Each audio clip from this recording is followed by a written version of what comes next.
turabashoje cyane abakunzi banzagerayo TV. Ibihe byiza by'umunezero, umunsi mwiza cyangwa mwiza intangiriro za weekend, turabifuriza kugira ibihe byiza. Rero nagumye mbona message mu gikari abantu benshi bambwira nzagerayo TV ntago mwavuze ku rupfu rwa Alain Mukurarinda, abandi bati se bimeze bite. Inshuti zanjye uko muri ku ifoto iranga ikiganiro, tugiye kuvuga ku cyo leta y'u Rwanda ishobora kuba yavuga ku rupfu rwa Alain Mukurarinda, hanyuma tuvuge ku itangazo ryasohowe na M23 AFC rivuga impamvu bavuye muri Warikare. Twari turitegereje hashize iminsi. Ikindi kintu gikomeye nuko wenda turaza kureba ku rubuga rwa AFC, turebe no ku rubuga rwa Corneille Nangaa, umuyobozi cyangwa coordinator wayo. Hanyuma tuze kureba breaking news nuko akanama k'umutekano ka UN Security Council kari gateganyirijwe kuba uyu munsi ku itariki 4 ku cyicaro cya UN Security cya UN hariya muri Belgique cyangwa mu Bubiligi, karasubitswe bitunguranye. Ese byagenze gute? Reka turambure amakuru. Ni Amisha Pro, turabakunda kuri Nzagerayo TV. Niba ari ubwa mbere ukunda amakuru, ukunda ibiganiro, ukunda isesengura, kanda subscribe. Ni akantu kadufasha cyane. Gukandaho just ni segonda rimwe aho nganditse subscribe, none inkuru yose twajya dushyiraho ukajya uyibona mu ba mbere. Sharing iyi nkuru niba ubona hari icyo yafasha inshuti zawe, commentinga ugira icyo tubwira. Twagiye rero inkuru ya mbere, ntari buvugeho ibintu byinshi. Ni leta y'u Rwanda hari ikintu yari yatangaza ku rupfu rwa Alain Mukurarinda. Kugera izi saha tuvugana aho turimo dukorera iyi nkuru, nta tangazo na rimwe leta y'u Rwanda yageze isohora rivuga ku rupfu rwa Alain Mukurarinda, umuvugizi wungirije wa guverinoma y'u Rwanda.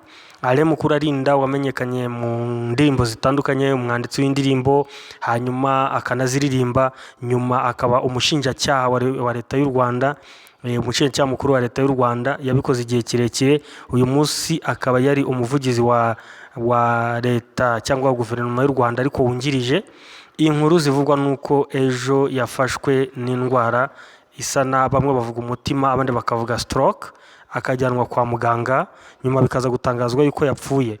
Amakuru yavuye ku bantu bavuganye n'umuryango we yavugaga ko yapfuye, hanyuma haza gusohoka indi nkuru ivuga yuko ngo abaganga bavuze yuko nyuma y'amasaha menshi umwuka wongeye kugaruka, akaba ari ku byuma ventilators, byatangajwe n'umunyamakuru Oswakim Mutuyeyezu, Oswakim cyangwa Oswald Mutuyeyezu wa KT Radio. Akaba yavuze yuko ngo uyu abo mu muryango we bamuhamagaye bamubwira yuko bwa mbere bamubwiye yuko yapfuye, hanyuma baza kumubwira kandi yuko ngo akirimo umwuka. Rero nk'umunyamakuru w'umwuga ntabwo twatangaza inkuru ngo Alain Mukurarinda yamaze gupfa. Umuntu wari ukomeye gutya muri leta y'u Rwanda ni ugutegereza itangazo rya guverinoma y'u Rwanda icyo iza kubivugaho. Reka tujye ku nkuru ikurikiyeho. Corneille Nangaa ku rubuga rwe rwa Twitter, iyo twita X, Corneille Nangaa ni coordinator cyangwa umuyobozi wa AFC M23. AFC M23 ifite ibice bibiri, ifite M23 nk'ishami rirwana ariko rifite n'igice cya politiki, naho AFC ikaba ibumbiye hamwe M23 n'abandi babiyunzeho nka Twirwaneho n'abandi. Rero uyu muvugizi umucoordinator cyangwa umuyobozi wayo AFC M23 yatangaje ku rubuga rwe rwa Twitter avuga ngo urgent. Dans le cadre de cessez-le-feu unilatéral du 22 mars, AFC M23 repositionne ses forces autour de Warikare afin de favoriser un climat de paix et de dialogue. Toute provocation entraînera l'annulation immédiate de cette décision. Yavugaga yuko ngo birihutirwa M23 mu rwego rwo ihagaritse ishyizeho agahenge. M23 mu rwego rwo gushyiraho agahenge yakoze ku itariki 22 z'ukwa kabiri, yahisemo gusubiza inyuma ingabo zayo ziri mu gace ka Warikare mu rwego rwo kwimakaza amahoro n'ibiganiro. Ariko aravuga ngo toute provocation entraînera l'annulation immédiate de cette décision. Ngo ubushotoranyi bwose leta ya Kongo yabakoraho byatuma uyu mwanzuro bari bafashe mwiza uhinduka. Hanyuma AFC ubwayo uretse Corneille Nangaa, AFC ubwayo yivugiye yuko communiqué officiel yasohoye hejuru aranditse ngo peuple uni digne et prospère. Iyo ni slogan ya AFC M23, communiqué officiel du 22 mars 2025. L'Alliance Fleuve Congo AFC informe le public que et de ce qui suit.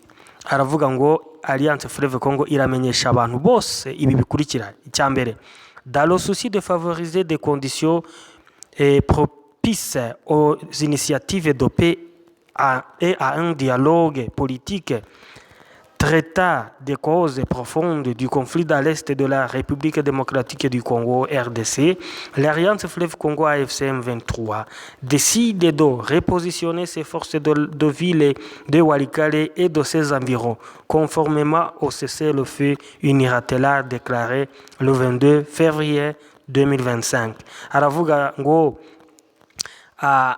mu rwego rwo kwimakaza ibiganiro na politike ngo AFC M23 iratangaza yuko yafashe umwanzuro wo gusubiza ingabo zayo inyuma zari ziri Walikale n'ibice bikikije Walikale ngo bagendeye ku mwanzuro wo guhagarika cyangwa agahenge bari barishyiriyeho bo ubwabo ku itariki 22 z'ukwa kabiri 2025. Gusa tubibutse yuko iyi Walikale n'undi bavuyemo iyo bayifashe nyuma y'izi tariki 22.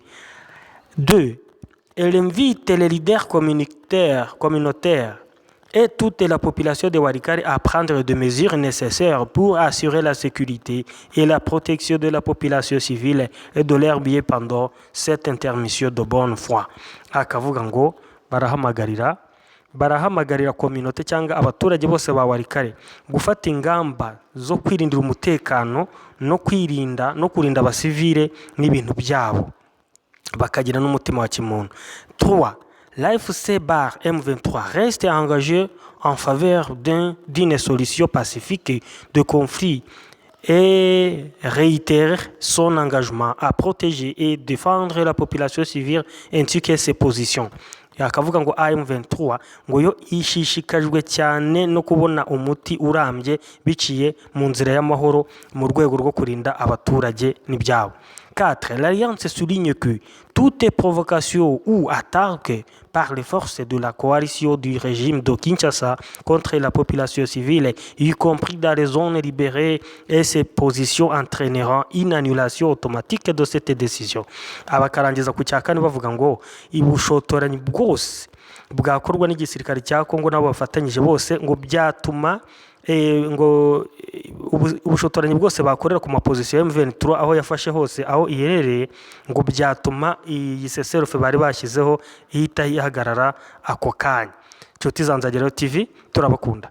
Aya makuru n'andi yose mu kanya turabagezaho ku buryo burambuye. Icyo leta y'u Rwanda ivuge ku rupfu rwa Alain Mukurarinda niba yapfuye koko turakibabwira.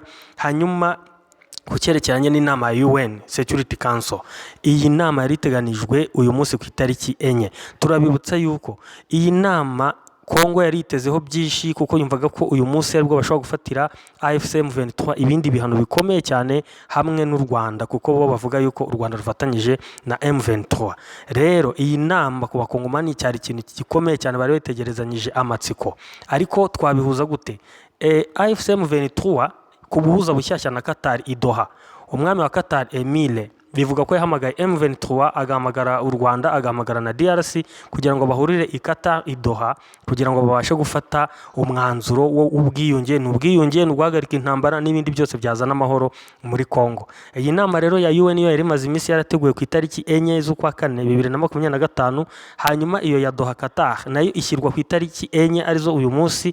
Rero abantu baravuga yuko bishobora kuba tumye UN ivuga ko yabiretse gufata ibyo by'ibihano n'iki kugira ngo ibanze irebe ikiri buve mu nama ya AFC M23 u Rwanda hamwe na DRC yari muri Qatar. Abandi baravuga yuko hari impamvu zihishe inyuma zatumye iyi nama isubikwa ya UN Security Council. Rero amakuru ari busohoke, ibyo bari buvuge n'ibyo ari bitangaze byose urabisanga kuri Nzagerayo TV. Kanda subscribe, sharinga, commentinga. Turabakunda. Ciao ciao.